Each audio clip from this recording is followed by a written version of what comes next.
Before the keyboard warriors hop on here and commentate, please watch the video first. I'm simply going to give you the reasons as to why I didn't end up at Oxbridge.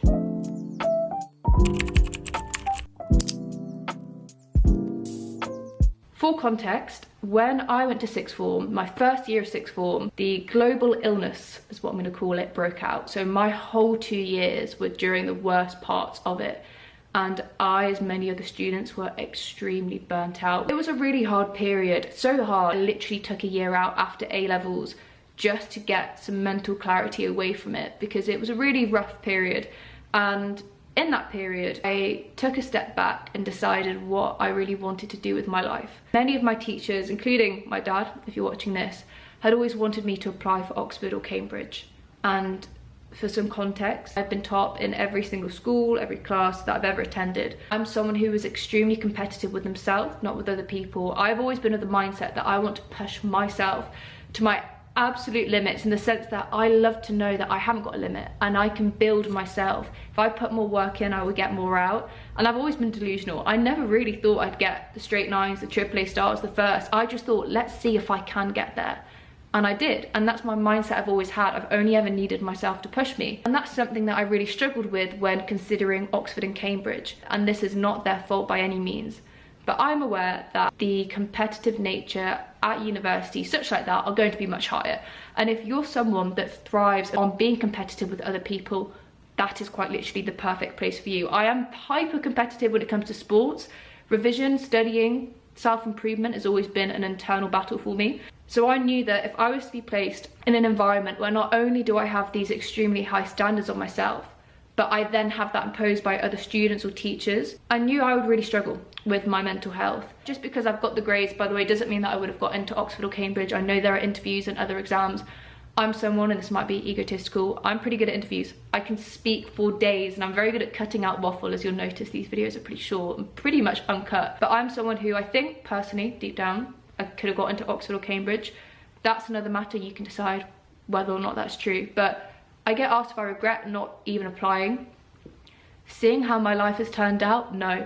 I could not be in a more fortunate position than I am. And if I hadn't gone to Bath to study the course that I wanted, I wouldn't have even had time to set up my social media at Oxford or Cambridge. And I wouldn't have my very own study platform. So I will never regret a single step in this journey. But talking of courses, that was another key reason I didn't apply. Basically, the course I wanted to do was chemistry, but with management. At the time, I thought if I do want to go into finance, or I do want to go into, say, corporate London, I need to know accounting, I need finance, I need business, etc. Hence, one of the few unis at the time that offered that degree was Bath. And I had always adored Bath. I loved the countryside. It was a perfect distance from home. It was safe. And that for me was everything I wanted. I don't think Bath was even a Russell group, but I knew, number one, their management school was like one of the most highly rated. Their chemistry department was incredible. Yes, it's nowhere near as prestige as Oxford or Cambridge. As I've already said, the position I'm in now, I would not change for the world. So me being at Bath didn't have an impact. But this is the thing, you've got to assess in yourself. Are you someone who will push yourself? Will you open the doors yourself? Will you network? Will you study hard for your exams? Or are you someone that prefers to have that motivation by looking at your peers and trying to beat them? And you've got to think, what's going to motivate you more? But not only that, how are you with academic stress? I'm someone who deals with stress well if it's self-imposed. If that stress is then added on by multiple external factors, I feel like I don't have control. And I am someone who loves to have control of as many things as possible. So when I feel that I don't, I can struggle. And again, that was another reason that I kind of knew it wasn't for me. The point of this video is you have one life only. You need to live your life on your path. As someone who was considered smart at school, I had many teachers trying to push me down very specific avenues, whether it was medicine, whether it was Oxbridge, you name it. You'll probably know what I mean if you're watching this. But if you were considering it, just sit yourself down and think, am I doing this for me or am I doing this for others?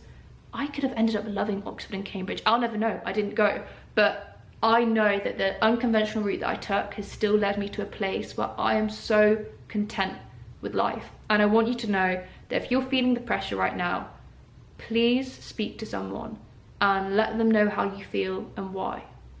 I hope this video has helped some people. I hope it's also shed some light as to why I made the choices I did. But I hope this proves to you that just because you take a risk or an unconventional path doesn't mean you won't be successful. You are the one that's in control. As long as you're prepared to put in the work, you will get to where you need to be. I hope that makes sense. Bye.